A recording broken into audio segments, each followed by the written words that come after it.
കൃഷ്ണ ഗുരുവായൂരപ്പ ശരണം. പൊന്നുണിക്കണ്ണൻ്റെ ഉഷപ്പൂജ അലങ്കാരം രാവിലെ 4 മണിയോടുകൂടി മലർനിവേദ്യം കഴിഞ്ഞ് ശ്രീകോവിൽ നട തുറന്നു. പൊന്നുണിക്കണ്ണൻ അത് ശ്രീലകത്ത് പുഞ്ചിരിച്ച് നിൽക്കുകയാണ്.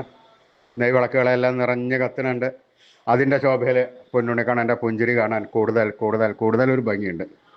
പൊന്നുണിക്കണ്ണൻ്റെ തിരുമുഖം ചന്ദനം ചാർത്തിയിട്ടുണ്ട്.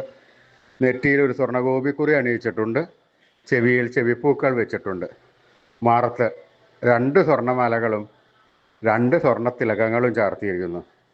കയ്യിൻ്റെ ചുമലിലായിട്ട് 2 ഗോപീതിലകങ്ങൾ ചാർത്തിയിട്ടുണ്ട്. പൊന്നിൻ കിങ്ങിണി കെട്ടി പട്ടുകോണകമെടുത്ത് ഒരു ചുവന്ന പട്ട് ഞൊറിഞ്ഞുടുത്തിട്ടുണ്ട്. ഓടക്കുഴലതാ അരയിലിങ്ങനെ കുത്തി നിർത്തിയിരിക്കണു. വലത് കയ്യിൽ താമരയുണ്ട്. സ്വർണ്ണ കിരീടം ചാർത്തി കിരീടത്തിന്മേൽ 3 തിരുമുടി മാലകളും 2 വലിയ വനമാലകളും ചാർത്തിയിരിക്കുന്നു. അങ്ങനെ സുന്ദരനായി പുഞ്ചിരിച്ച് നിൽക്കുന്ന സച്ചിദാനന്ദ കട്ടയെയാണ് നട തുറന്ന സമയത്ത് ഭക്തന്മാരെല്ലാവരും കാണുന്നത്. അവർക്കത് കണ്ടതോടുകൂടി സന്തോഷത്തിൽ ആനന്ദത്തിൽ ആറാടി ആ പൊന്നുണ്ണിക്കണ്ണൻ്റെ തിരുനാമങ്ങളും ചൊല്ലി കണ്ണൻ്റെ അടുത്തേക്ക് അതാ ഓടി ഓടി ഓടി ഓടി പോണു. ആ സോപാനപ്പടിയിൽ നിന്ന് കണ്ണനെ കൺകുളിർക്ക കണ്ട് കണ്ണൻ്റെ തൃക്കാൽക്കൽ വീണ് നമസ്കരിക്കണു, പ്രാർത്ഥിക്കണു.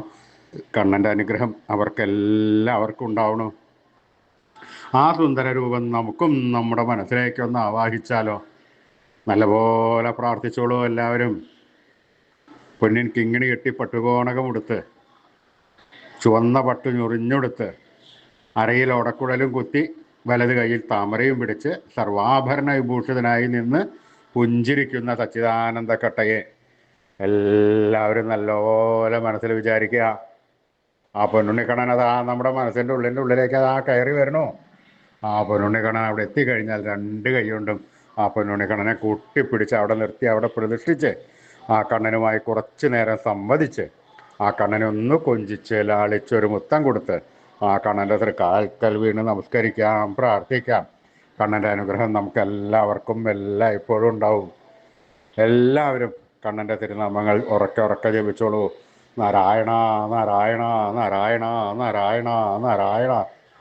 സ്നേഹത്തോടുകൂടി ഭക്തിയോടുകൂടി വിശ്വാസത്തോടുകൂടി കണ്ണൻ്റെ തിരുനാമങ്ങൾ ഉറക്കെ ഉറക്കെ ഉറക്കെ ജപിക്കുക. കണ്ണൻ അത് കേൾക്കും. കേൾക്കാതിരിക്കാൻ കണ്ണന് പറ്റില്ല. അത് കേട്ട് കഴിഞ്ഞാൽ കണ്ണൻ നമ്മുടെ അടുത്തേക്ക് ഒരു വരവുണ്ട്. ഓടിങ്ങിട് വന്ന് നമ്മളെ കെട്ടിപ്പിടിച്ച് നമ്മുടെ ഒക്കത്തൊക്കെ ഒന്ന് കയറിയിരുന്ന് നമുക്കൊരു മുത്തം തന്ന് വേണ്ട സമയത്ത് വേണ്ടതെല്ലാം വാരിക്കോരി തന്ന് കണ്ണൻ നമ്മളെ അനുഗ്രഹിക്കും. നമ്മളെ എത്രത്തോളം സ്നേഹിച്ചോ അതിൻ്റെ 10 മടങ്ങ് ഇരട്ടി സ്നേഹം കണ്ണൻ നമുക്ക് തരും. നമ്മുടെ ഒപ്പം കണ്ണുണ്ടാവും. എല്ലാ കാര്യം നോക്കി നടത്താൻ കണ്ണുണ്ടാവും.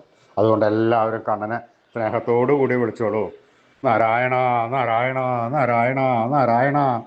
കൃഷ്ണായ വാസുദേവായ ഹരേ പരമാത്മനെ പ്രണതക്ലേശനാശായ ഗോവിന്ദായ നമോ നമഃ. കൃഷ്ണായ വാസുദേവായ ഹരേ പരമാത്മനെ പ്രണതക്ലേശനാശായ ഗോവിന്ദായ നമോ നമഃ. കൃഷ്ണായ വാസുദേവായ ഹരേ പരമാത്മനെ പ്രണതക്ലേശനാശായ ഗോവിന്ദായ നമോ നമഃ. അച്യുതാനന്ദ ഗോവിന്ദ അച്യുതാനന്ദ ഗോവിന്ദ അച്യുതാനന്ദ ഗോവിന്ദ. ഈ നാമത്രയ മന്ത്രം എല്ലാവരും ദിവസേന ജപിക്കുക. നിത്യവും ജപിച്ചു കഴിഞ്ഞാൽ നമുക്ക് ആയുരാരോഗ്യ സൗഖ്യം, സർവ്വസമ്പൽ സമൃദ്ധി, സർവ്വ ഐശ്വര്യം, സന്തതി പരമ്പരകൾക്കെല്ലാം ശ്രേയസ് ഉണ്ടാവുന്നതാണ്. ഋഷീശ്വരന്മാർ തലമുറകൾ കൈമാറി തന്ന ഈ അമൂല്യനിധി നമ്മൾ വിട്ടുകളയരുത്. നമ്മൾ ഉപാസിക്കണം. അതുമാത്രം പോരാ, നമ്മുടെ വരും തലമുറകൾക്ക് അത് ഉപദേശിച്ചു കൊടുത്ത് അവരെ കൊണ്ട് ഉപാസിപ്പിക്കുകയും വേണം. ഈ കലികാലത്ത് ജപിക്കാൻ പറ്റിയ ഉത്തമമായ മന്ത്രം കൂടിയാണിത്. അതുകൊണ്ട് ആരും ഉപേക്ഷ വിചാരിക്കേണ്ട. ഇന്ന് തന്നെ ഇപ്പം തന്നെ തുടങ്ങിക്കോളൂ നാമത്രയ മന്ത്രം ചൊല്ലാൻ. അച്യുതാനന്ദ ഗോവിന്ദ അച്യുതാനന്ദ ഗോവിന്ദ അച്യുതാനന്ദ ഗോവിന്ദ അച്യുതാനന്ദ ഗോവിന്ദ.